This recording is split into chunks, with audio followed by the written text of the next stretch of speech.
Assalamu alaikum dear students, I am Anjum Shafiq, your biology teacher for grade 11, and today I am going to discuss the last step of cellular respiration, that is respiratory chain. So let's move to the classboard. So dear students, cellular respiration.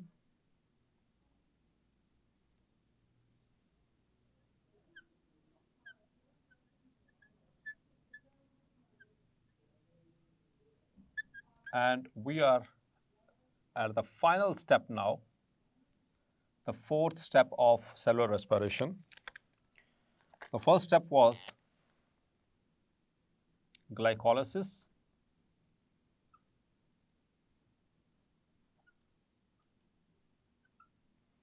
The second step was oxidation of pyruvic acid.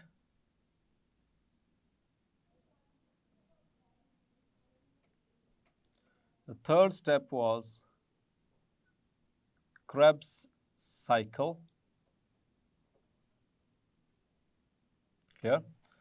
And now the final step, the fourth step is a respiratory chain.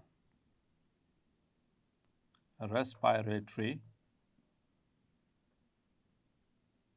chain or the electron transport chain.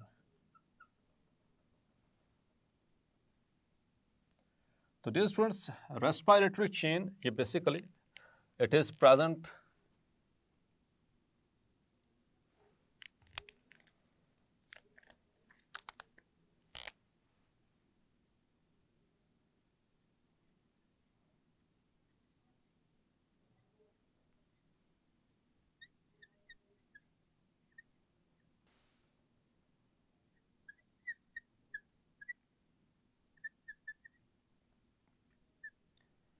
in the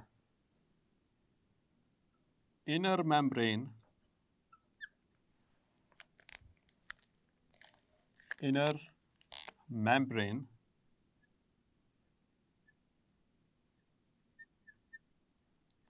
of mitochondria.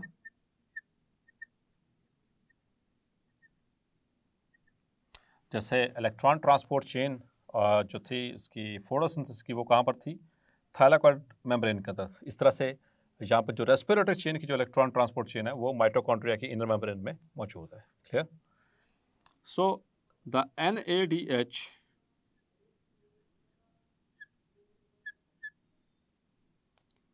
plus H is formed from NAD, that coenzyme, और ये कब बन रहे हैं आपने previous lecture में देखा, during Krebs cycle. During Krebs cycle. अब क्या किया जाएगा कि जो NADH बन रहा है, the NADH nicotinamide adenine dinucleotide transfers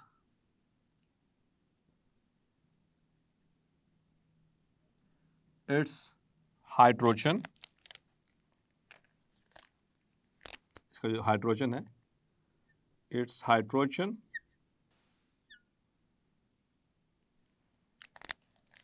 and electrons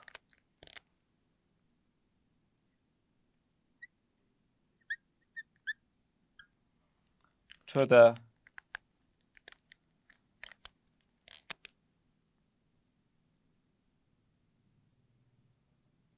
electron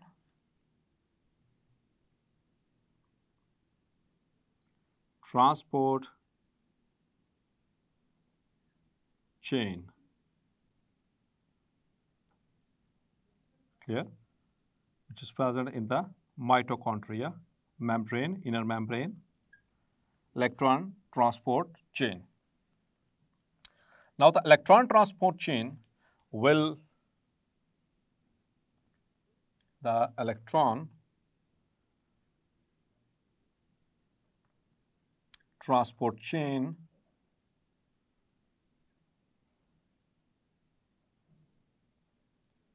moves the electrons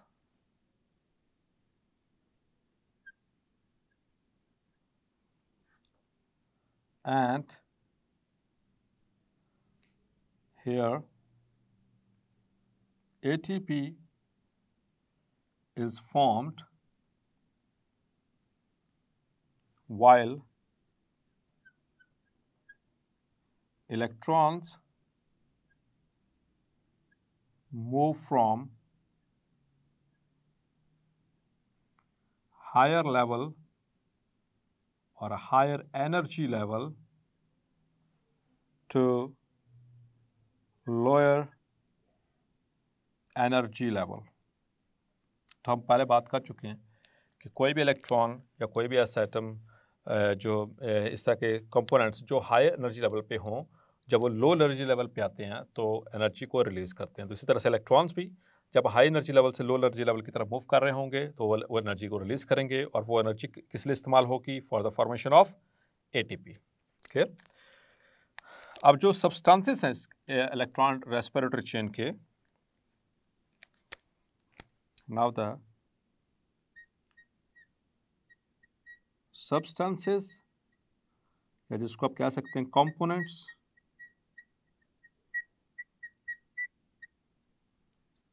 of respiratory chain. Number one is a coenzyme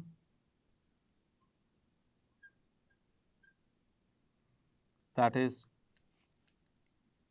coenzyme Q. Number two, cytochrome enzymes series, एक सीरीज है पूरी cytochrome enzymes की, that is B C A3. Clear? So the series. And finally, the molecular oxygen. So these are the three main components of a respiratory chain. और यही क्या करेंगे? Harvest करेंगे energy और उसको इस्तेमाल करेंगे in the formation of ATP में। डियर स्टूडेंट्स, आपने एक बात पढ़ी थी मैट्रिक के अंदर 9th में कि 1 NADH, एक NADH, उससे कितने ATP बनते हैं? 3, ठीक है। और एक FADH2 से कितने ATP बनते हैं? 2।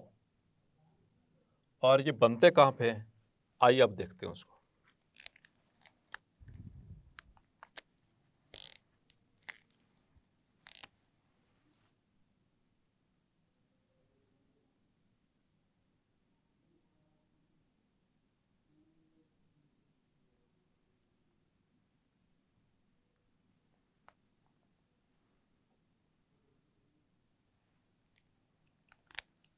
So this is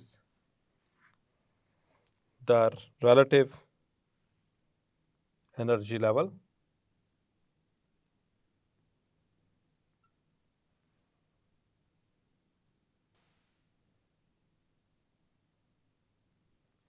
और ये ऊपर की तरफ high, this is high energy level, और नीचे की तरफ लो। Clear? So starting from our main component, that is NADH.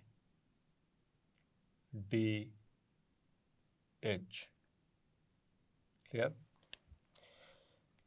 So this NADH is oxidized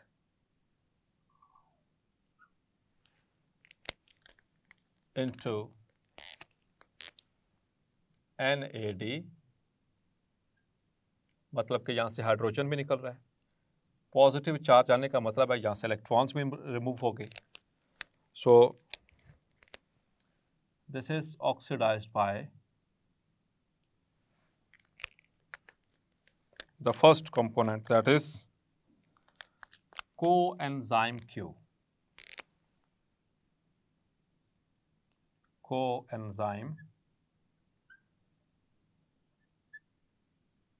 Q ये ऑक्सीडाइज करवा रहा है किसको? NADH को NAD के अंदर, और at the same time hydrogen plus the electrons, they are moved on. Now this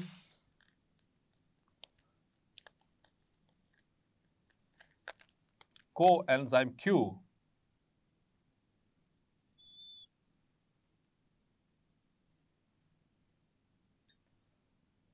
it is oxidized again. It is oxidized by another enzyme, that is the cytochrome enzyme B.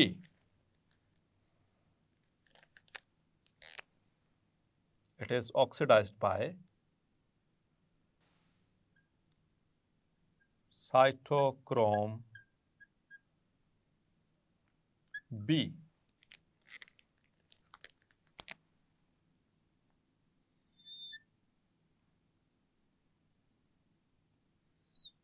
Oxidize किस तरह से करवाएगा कि यहाँ से electrons को remove करवाएगा। तो इलेक्ट्रॉन्स जो हैं वो यहाँ से, जो 2 इलेक्ट्रॉन से आगे चलकर इसमें आ जाएंगे। कोएंजाइम Q के पास जो आए थे वो इसमें आ जाएंगे। ये हुड रिड्यूस हो गया। Now the cytochrome B is oxidized by another enzyme, that is cytochrome C.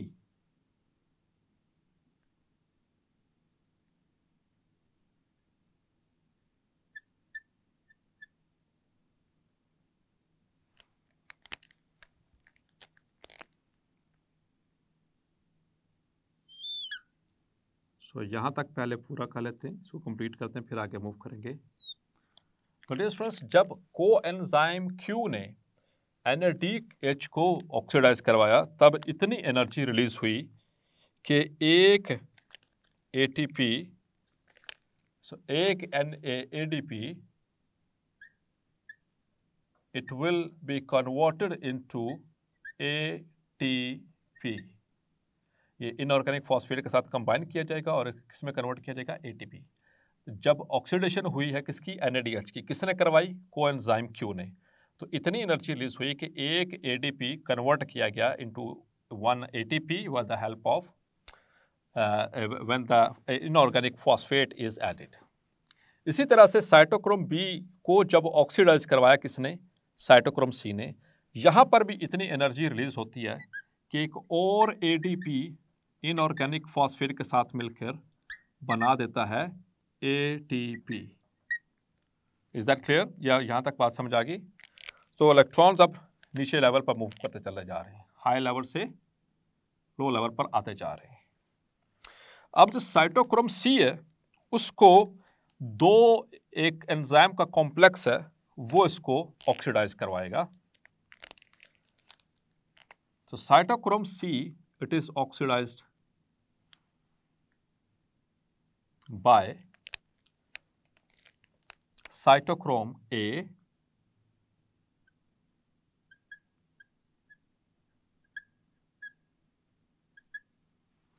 and cytochrome A is oxidized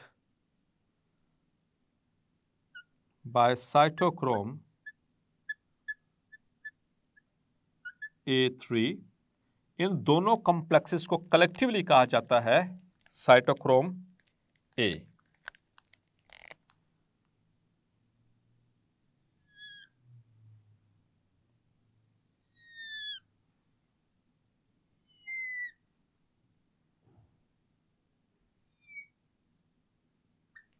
Clear? So the electrons have reached over here to the cytochrome A3.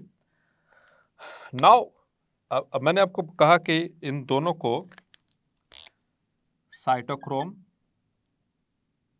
A plus cytochrome A3, इन दोनों को collectively कहते हैं cytochrome A। Clear? अब electrons जो हैं वो जो move करते आ रहे थे वहाँ से वो पहुँच गए हैं साइटोक्रोम A3 के पास। अब यहाँ पर फाइनली इन इलेक्ट्रॉन्स को एक्सेप्ट करेगा द मॉलिक्यूलर ऑक्सीजन, जो थर्ड कंपोनेंट था वहाँ पर। सो दिस विल बी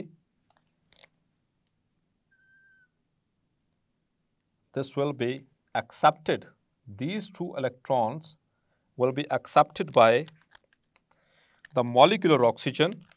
ये बिल्कुल बॉटम पे पहुंच चुके हैं। O2 प्लस 2 हाइड्रोजन आयंस, ये मिलकर क्या बना देंगे? Water. So water is formed, H2O। So this is how H2O is formed. और डियर स्टूडेंट्स, यहाँ पर एक और चीज़ ध्यान में रखिएगा कि जब साइटोक्रोम A3 को ऑक्सीडाइज करवाया ऑक्सीजन ने, इस मॉलिक्यूलर ऑक्सीजन ने, यहाँ पर भी इतनी एनर्जी रिलीज होती है कि एक और ATP में कन्वर्ट कर दिया जाता है। ATP में कन्वर्ट कर दिया जाता है। Is that clear? अब डियर स्टूडेंट्स, यहाँ पर एक और चीज़ ज़रा गौर से सुनिएगा इस लेवल के ऊपर। कोएंजाइम क्यों ऑक्सीडाइज करवा रहा है NADH को? यही ऑक्सीडाइज करवाता है FADH2 को भी। So it will also oxidize FADH2। This will oxidize FADH2। तो इसमें से क्या करेगा? इसमें से हाइड्रोजन को निकलवाएगा and convert it into FAD plus. Plus का मतलब साइन उस वक्त आता है जब भी किसी मॉलिक्यूल में से इलेक्ट्रॉन्स निकल जाएं, तो हाइड्रोजन भी निकले और यहाँ से इलेक्ट्रॉन्स भी निकले। वो इलेक्ट्रॉन्स फिर आगे उसी तरह से इस सीरीज के ऊपर रन करेंगे। क्लियर? यहाँ तक आपको समझ आया? इसको मैं दोबारा से एक दफ़ा आपको समझाने लगा, ज़रा गौर से सुनिएगा। ये सारी क्या रेस्पिरेटरी चेन है, इसको इलेक्ट्रॉन ट्रांसपोर्ट चेन, क्योंकि देखें इलेक्ट्रॉन को ट्रांसपोर्ट करते जा रहे हैं। क्लियर? तो NADH जो बना था किसमें? क्रेब साइकिल में। पता है आपको एक क्रेब साइकिल में कितने NADH बने थे? 3। उनमें से एक की बात हो रही है। एक NADH को ऑक्सीडाइज करवाएगा। ऑक्सीडेशन क्या होता है? Loss of electrons, removal of hydrogen और एडिशन ऑफ ऑक्सीजन। तो यहाँ से इलेक्ट्रॉन्स रिमूव हो रहे हैं, हाइड्रोजन निकल रही है, इसका मतलब है ऑक्सीडेशन हो रही है। किसकी ऑक्सीडेशन हुई है? NADH की। किसने करवाई? इस एंजाइम ने। कौन सा एंजाइम? Coenzyme Q। सो कोएंजाइम Q ऑक्सीडाइजेस NADH। यहाँ से इतनी एनर्जी रिलीज हुई कि एक ATP में कन्वर्ट हुआ, इलेक्ट्रॉन्स आगे इसके पास आ गए। अब इलेक्ट्रॉन्स कोएंजाइम Q के पास है। अब साइटोक्रोम B जो कि अगला साइटोक्रोम एंजाइम की सीरीज है, वो इसको ऑक्सीडाइज करवाएगा। तो अपने से पीछे वाले को ऑक्सीडाइज करवाना है हर किसी ने। तो इससे पीछे ये है, इसको ऑक्सीडेशन हुई, इलेक्ट्रॉन्स निकलवाए, तो देखें निकलवा लिए, वो इसके पास आ गए। इसको ऑक्सीडाइज करवाया C ने, B को करवाया C ने, तो इलेक्ट्रॉन्स अब इसके पास आ गए। जब साइटोक्रोम C B को ऑक्सीडाइज करवाता, यहाँ पर भी एक यानी कि इतनी एनर्जी रिलीज होती है कि एक और ATP बन रहा है। एक और ATP जो है वो ATP में कन्वर्ट हो गया। क्लियर? फिर उसके बाद अब साइटोक्रोम C को आगे 2 एंजाइम्स का एक कॉम्प्लेक्स है, साइटोक्रोम A और A3, जिसको हम कलेक्टिवली कहते हैं साइटोक्रोम A, वो उसने इसको ऑक्सीडाइज करवाता है और अल्टीमेटली ये इलेक्ट्रॉन जो वहाँ से निकले थे वो कहाँ पहुँच गए? यहाँ पर bottom of the electron transport chain पर, रेस्पिरेटरी चेन की बॉटम पे। अब फाइनल इसका जो एक्सेप्टर है, ऑक्सीजन का जो फाइनल एक्सेप्टर है, that is the final acceptor of this electron is oxygen. ये इसको एक्सेप्ट करेगी इलेक्ट्रॉन्स को, क्योंकि हाईली इलेक्ट्रोनेगेटिव है। ठीक है, ये इसको एक्सेप्ट करेगी। हाइड्रोजन जो वहाँ से निकले थे वो इसके साथ ऐड होंगे।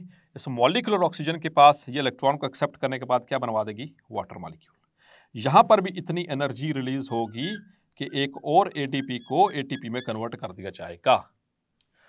तो यहाँ पर ज़रा काउंट कीजिए कितने एटीपी हैं।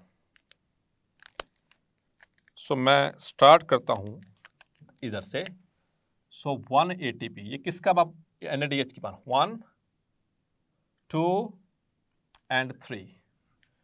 तो एक NADH से कितने एटीपी बन गए, 1 2 3। तो ये बात समझ आती है आपको कि एक NADH से कितने एटीपी बनते हैं, 3।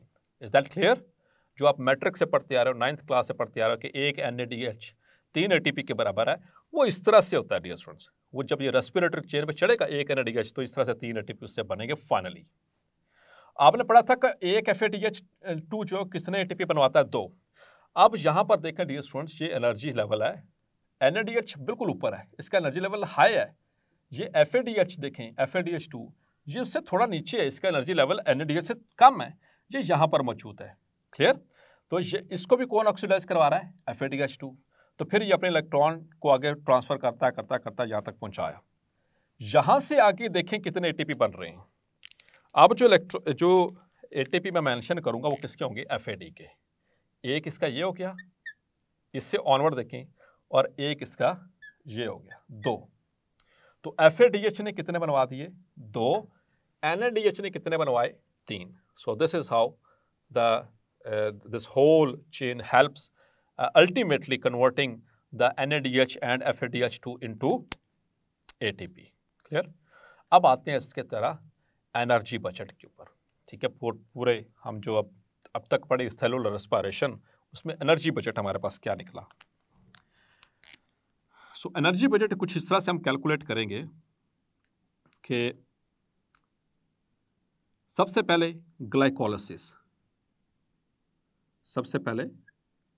ग्लाइकोलाइसिस, याद है आपको, पेज निकालें अपना, उसमें कितने एटीपी बने थे, 2 एटीपी डायरेक्ट हमारे जो नेट गेन आया था, और वहां पर बने थे 2 NADH। तो 2 NADH का मतलब क्या है, एक NADH से कितने बन रहे हैं, 3।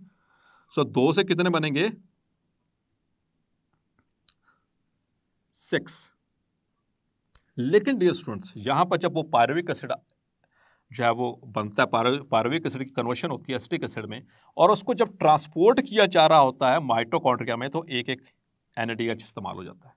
तो मतलब ये 6 - 2 that is equal to 4 ATP।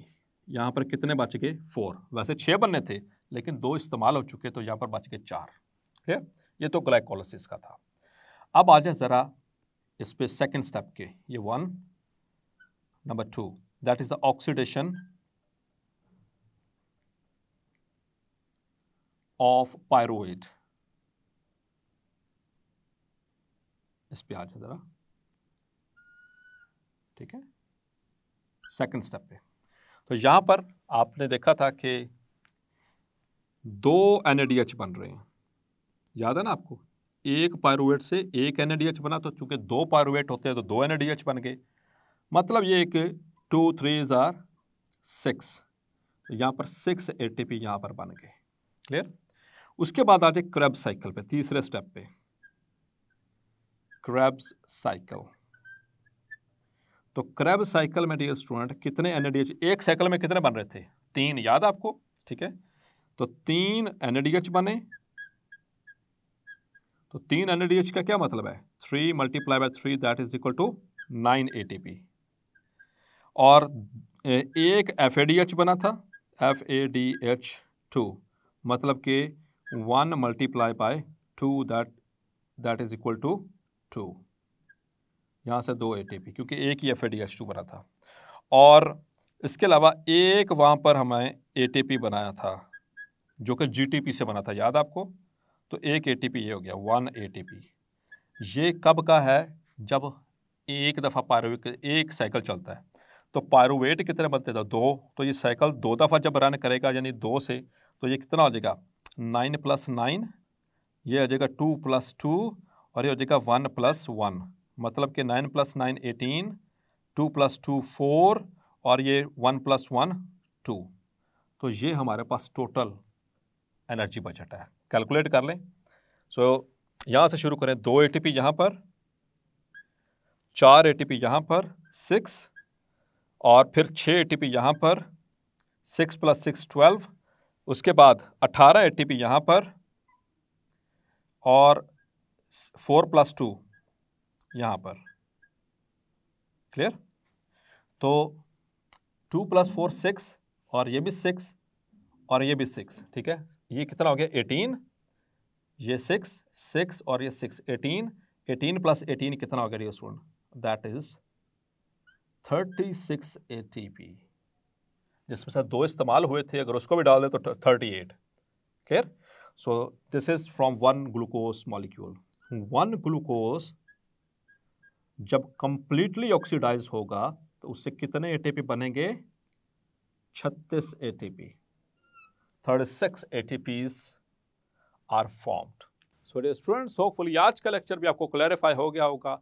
मिलते हैं नेक्स्ट लेक्चर में और डिस्कस करेंगे the last topic of our chapter, that is oxidative phosphorylation. तब तक अपना ख्याल रखिएगा। अल्लाह हाफिज।